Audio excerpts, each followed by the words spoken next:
जय हिंद दोस्तों, स्वागत है आप सभी का मिशन एसएससी जीडी 2021 में। तो आज है आपका मॉक टेस्ट नवा। आप सभी को पता होगा, इससे पहले हम 8 मॉक टेस्ट चैनल पे अपलोड कर चुके हैं। इस मॉक टेस्ट में हम बेसिकली जीके के क्वेश्चंस कवर करते हैं। आपको 5 सेकंड का समय दिया जाता है जिसमें आपको उत्तर बताने रहते हैं और उसके बाद मैं उत्तर बताता हूँ। तो 8 सेट चैनल पर पहले ही अपलोड हो चुके हैं। अगर आपने नहीं देखे हैं तो आप प्लेलिस्ट जाके चेक कर सकते हैं। इसके अलावा चैनल पे बहुत सारे प्रीवियस ईयर के सेट हैं, कम से कम 20 सेट हैं, रीजनिंग के 2 सेट हैं। और इसके अलावा हम इस चैनल पे बहुत ही बड़ी चीज़ लेके आने वाले हैं। बहुत ही बड़ी चीज़ वो क्या है वो मैं भी आपको आगे वीडियो में बताऊंगा। एक बहुत ही बड़ी चीज़ एसएससी जीडी के छात्रों के लिए एक तोहफ़ा है हमारी तरफ से। इस चैनल पे बहुत ही अच्छी चीज़ है और डेफिनेटली आपको ये हेल्प करेगी बहुत ही ज़्यादा। कुछ अच्छा ही लेके आया हूँ, तो वीडियो लास्ट तक देखिए और अच्छे से पहले मॉक टेस्ट लगाइए, फिर मैं बताता हूँ। चलिए, पहला क्वेश्चन है कि ईसीजी का प्रयोग किसकी गतिविधि दर्ज करने के लिए किया जाता है। ईसीजी, तो ईसीजी का प्रयोग किसकी गतिविधि दर्ज करने के लिए किया जाता है। 5 सेकंड का समय लीजिए और जल्दी से आंसर बताइए। तो ईसीजी का प्रयोग बिल्कुल सही, आपका उत्तर है ए, हृदय की गतिविधि दर्ज करने के लिए किया जाता है। चलिए, अगला क्वेश्चन है, किस विटामिन को अपनी सक्रियता के लिए कोबाल्ट की आवश्यकता होती है।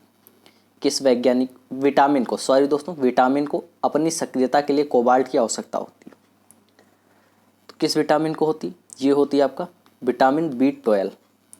विटामिन B12 को आवश्यकता होती है।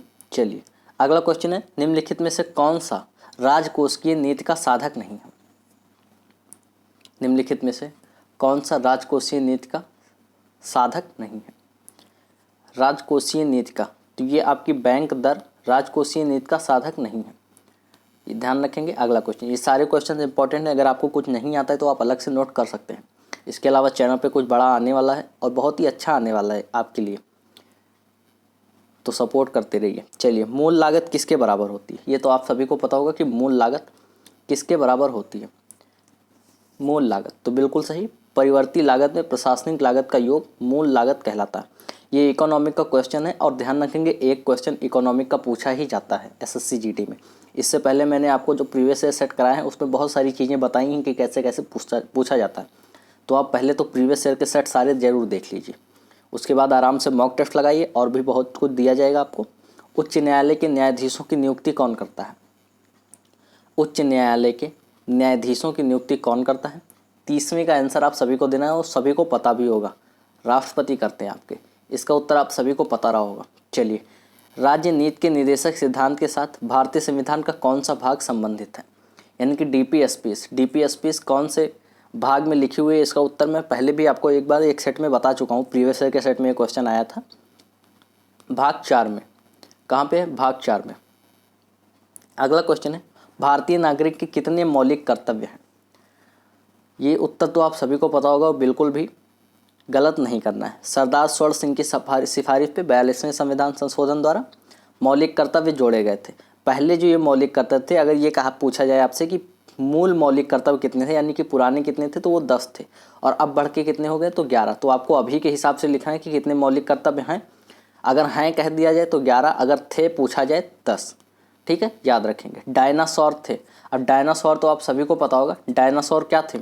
चलिए आगे के वो देख लेते हैं। डायनासोर थे तो सीधी सी बात है, कोई भी डी देख के तुरंत आंसर लगा देगा कि सरीसृप थे जो लुप्त हो गए। सरीसृप किसे कहा जाता है, तो बेसिकली जो छिपकली उपकली होती है उन्हें सरीसृप कहा जाता है। ये बात ध्यान रखेंगे कि डायनासोर एक सरीसृप थे। ये भी पूछ सकता है कि डायनासोर किस कैटेगरी के या किस वर्ग के प्राणी थे, तो याद रखेंगे कि सरीसृप थे। ठीक है, अमेजनी जंगल कौन से हैं। 34 का आंसर आप सभी को देना है कि अमेजनी जंगल कौन से हैं। अमेजनी जंगल, तो अमेजनी जंगल है दोस्तों आपके उष्ण कटिबंधीय वर्षा वन। कौन से हैं, उष्ण कटिबंधीय वर्षा वन। ठीक है, याद रखेंगे। अगला क्वेश्चन है, भारत में मूंगफली का प्रमुख उत्पादक राज्य कौन सा है। जल्दी से ऑप्शन पढ़िए और आंसर देने की कोशिश कीजिए। भारत में मूंगफली का प्रमुख उत्पादक राज्य, तो आप सभी को याद होगा कि भारत में गुजरात मूंगफली का सबसे बड़ा उत्पादक राज्य है। क्या है, गुजरात, याद रखेंगे। अगला क्वेश्चन, कोयना जल विद्युत परियोजना किस राज्य में है। लास्ट तक बने रहिए क्योंकि लास्ट में ही जरूरी अनाउंसमेंट करने वाला हूँ। चलिए, कोयला जल विद्युत परियोजना किस राज्य में है। कोयला जल विद्युत परियोजना सभी को पता होगा, महाराष्ट्र राज्य में है।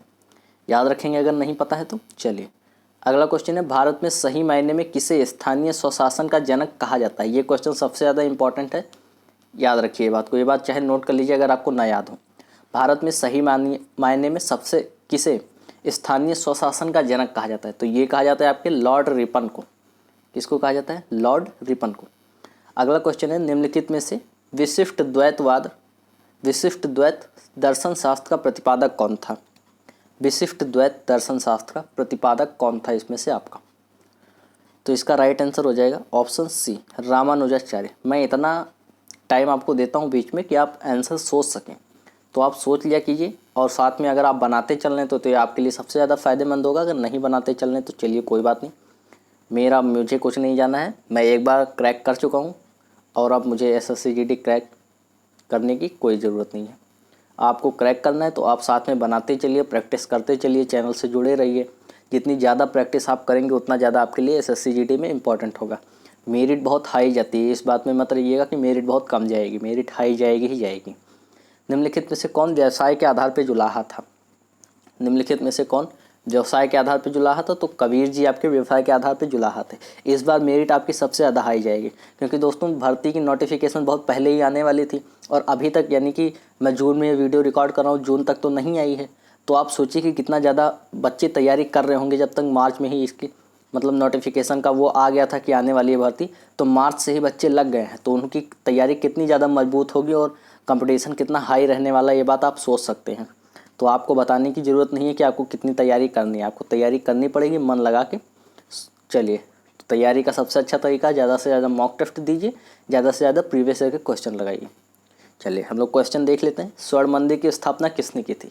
बीच में मैं इसलिए बता देता हूँ, आप सभी को पता होगा कि 2018 में जो वैकेंसी आई थी उसको मैंने क्रैक किया था 92 मार्क्स से। तो इसीलिए मैं आपको बता देता हूँ कि आप इस भ्रम में मत रहिए, आपका क्रैक हो जाए, किसी भी एक बच्चे का क्रैक हो जाए तो अच्छी बात है, उसकी स्थिति सुधर जाएगी थोड़ा, तो मैं बताने की कोशिश करता रहता हूँ। चलिए, स्वर्ण मंदिर की स्थापना किसने की थी? इसका उत्तर आप सभी को पता होना चाहिए, क्योंकि बहुत ही बेसिक सा क्वेश्चन है। गुरु अर्जुन देव ने स्वर्ण मंदिर की स्थापना की थी। ऑस्कर अवार्ड जीतने वाले पहले भारतीय कौन हैं? ऑस्कर अवार्ड जीतने वाले पहले भारतीय कौन हैं? ये हैं आपके भानु अथैया। कौन है? भानु अथैया आपके ऑस्कर अवार्ड जीतने वाले पहले भारतीय। ऑस्कर आप सभी को पता होगा, फिल्म एवं साहित्य के क्षेत्र में दिया जाता है। चलिए, विश्व की पहली महिला प्रधानमंत्री कौन थी? आप सभी को इसका उत्तर तो रटा ही होगा, जब हम लोग पहली महिला, पहला पुरुष ये सब पढ़ते हैं ना, बचपन में हम लोगों ने पढ़ा होगा। कौन थी? सिरिमाओ भंडार नायके, श्रीलंका की प्रधानमंत्री थी। आई होप कि उसका उत्तर आप सभी को पता रहा होगा। अगर नहीं पता है तो आपकी तैयारी काफ़ी वीक चल रही है, और एक कड़वा सत्य है जो आपको मानना ही पड़ेगा। इसमें आप ही का नुकसान है, किसी और का नहीं है। सबसे बड़े क्षेत्रफल वाला भारतीय राज्य कौन सा है? अगर आपकी तैयारी अच्छी है तो बहुत अच्छी बात है। चलिए, सबसे बड़े क्षेत्रफल वाला भारतीय राज्य कौन सा है? तो सबसे बड़े क्षेत्रफल वाला भारतीय राज्य है आपका राजस्थान। कौन सा है? राजस्थान। चलिए, अगला क्वेश्चन है, विजयनगर राजवंश की राजधानी हम्पी किस नदी के किनारे स्थित थी? विजयनगर राजवंश की राजधानी हम्पी किस नदी के किनारे स्थित थी? 44 का राइट आंसर हो जाएगा बी, तुंगभद्रा नदी के किनारे। विजयनगर राज्य की स्थापना किसने की थी? तो हरिहर और बुक्का नाम के दो भाइयों ने की थी, ये भी याद रखेंगे। चलिए, विश्व का सबसे बड़ा मकबरा गोल गुंबद किस राज्य में स्थित है? सबसे बड़ा मकबरा, अब देखिए क्वेश्चन ये भी है कि विश्व का सबसे बड़ा मकबरा कौन सा है? तो गोल गुंबद, और ये किस राज्य में स्थित है? तो इसका उत्तर आपको देना है कि किस राज्य में स्थित है। चलिए, इसका राइट आंसर हो जाएगा कर्नाटका राज्य में। कहाँ पे? कर्नाटका राज्य में। अगला क्वेश्चन है, वर्धमान महावीर का जन्म स्थान कौन सा था? वर्धमान महावीर का जन्म स्थान सभी को पता होगा, कुंडल ग्राम में था। याद रखेंगे। मानव शरीर की सबसे बड़ी ग्रंथि कौन सी है? मानव शरीर की सबसे बड़ी ग्रंथि सभी को पता होगा, यकृत ग्रंथि है आपकी सबसे बड़ी। अगला क्वेश्चन है, क्षय रोग शरीर के किस अंग को प्रभावित करता है? क्षय रोग किस अंग को प्रभावित करता है? तो सभी को पता होगा, इस क्षय रोग मतलब टीबी, और ये टीबी किस अंग को प्रभावित करता है? तो आपका फेफड़े को। अगला क्वेश्चन है, निम्नलिखित में से कौन सी राष्ट्रीय आय के मापन की विधि नहीं है? ध्यान से ऑप्शन पढ़िए और लगाइए। राष्ट्रीय आय के मापन की विधि कौन सी नहीं है? तो इसका राइट आंसर क्या हो जाएगा? मूल्य वर्धित विधि। ऑप्शन ए, मूल्य वर्धित विधि इसका राइट आंसर हो जाएगा। अगला क्वेश्चन है और लास्ट क्वेश्चन है, किस मंडल में वायुयान उड़ाने की आदर्श दशा पाई जाती है? किस मंडल में वायुयान उड़ाने की आदर्श दशा पाई जाती है? तो इसका राइट आंसर सभी को बताना है, क्या हो जाएगा? बी, समताप मंडल। और दोस्तों, अब मैं आपको बताने वाला हूँ वो चीज़ जिसके लिए आपको लास्ट तक मैंने वेट कराया है। जो यहाँ तक देख रहे हैं उन्हीं को फ़ायदा होगा। आपकी जो अरिहंत की बुक आती है, सभी को पता होगा कि SSC GD के लिए अरिहंत की बुक सबसे ज़्यादा इम्पोर्टेंट रखती है। जो भी SSC GD की तैयारी कर रहे हैं तो आप सभी के लिए अरिहंत की पूरी बुक का सॉल्यूशन इस चैनल पे दिया जाएगा। यानी कि हिस्ट्री का अलग टॉपिक वाइज, ज्योग्राफी का अलग टॉपिक वाइज, ऐसे ऐसे करके सारे दिए जाएंगे। तो आप कनेक्टेड रह सकते हैं। चैनल को सब्सक्राइब करके बेल आइकन प्रेस कर लीजिए ताकि एक भी वीडियो मिस ना हो। इसके बाद की जितनी भी वीडियोज़ रहेंगी सब अरिहंत की बुक से रहेंगे, तो ये बात ध्यान रखेंगे। ठीक है दोस्तों, तो यही जानकारी देनी थी।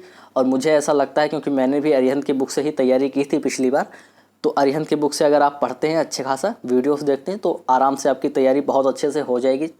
कम से कम अभी आपके पास 4 महीने का समय है आराम से, तो आप बहुत अच्छे से तैयारी कर सकते हैं। इसके लिए आप क्या करेंगे कि हमारे वीडियोस को एक बार शेयर कर दीजिए। शेयर करने से क्या होगा कि आपके दोस्तों के पास पहुंच जाएगा और मुझे थोड़ा फ़ायदा हो जाएगा, बस यही सीधी सी बात है। तो आप बने रहिए चैनल पे, वीडियोस अच्छे आने वाले हैं। मिलते हैं अगले वीडियो में, तब तक के लिए जय हिंद, जय भारत।